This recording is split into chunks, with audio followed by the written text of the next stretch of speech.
Purnawirawan, Warakawuri, TNI, dan Polri gelar upacara peringatan Hari Pepabri di Monumen Mandala.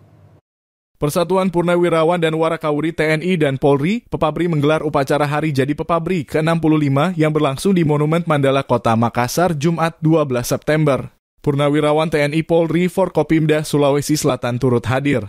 Pelaksanaan upacara Hari Jadi Pepabri dilaksanakan di Monumen Mandala merupakan tempat bersejarah dibentuknya satu komando pembebasan Irian Barat tahun 1962 diikuti seluruh purnawirawan dan Warakawuri TNI dan Polri, yang dipimpin langsung Ketua Umum DPP Pepabri Agung Gumelar. Agung Gumelar menyampaikan bahwa bangsa yang besar adalah bangsa yang mengenali sejarah bangsanya dan bangsa yang besar adalah menghormati jasa pahlawannya. Mantan Ketua Umum PSSI periode 1999 hingga 2003 ini juga menyampaikan, Hari Jadi Pepabri pernah dilaksanakan di beberapa tempat termasuk di Timur Leste, Kota Dili, Taman Makam Pahlawan Seroja pada tahun 2016. Dalam situasi bangsa saat ini, Agung Gumelar menekankan solidaritas TNI dan Polri adalah jaminan tetap kokohnya NKRI.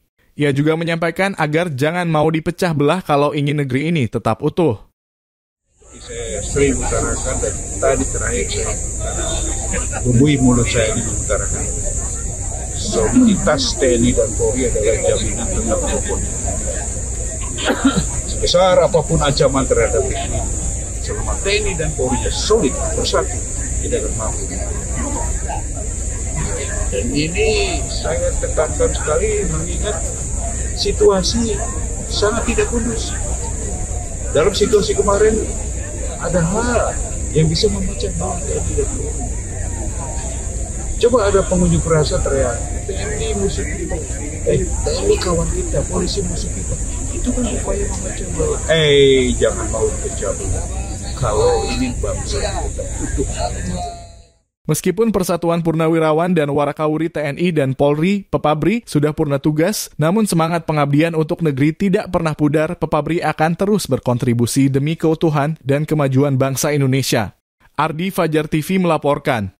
Terima kasih telah menonton. Jangan lupa subscribe, like, comment, and share. Saksikan terus informasi terbaru dengan menekan tombol lonceng hanya di channel Fajar TV.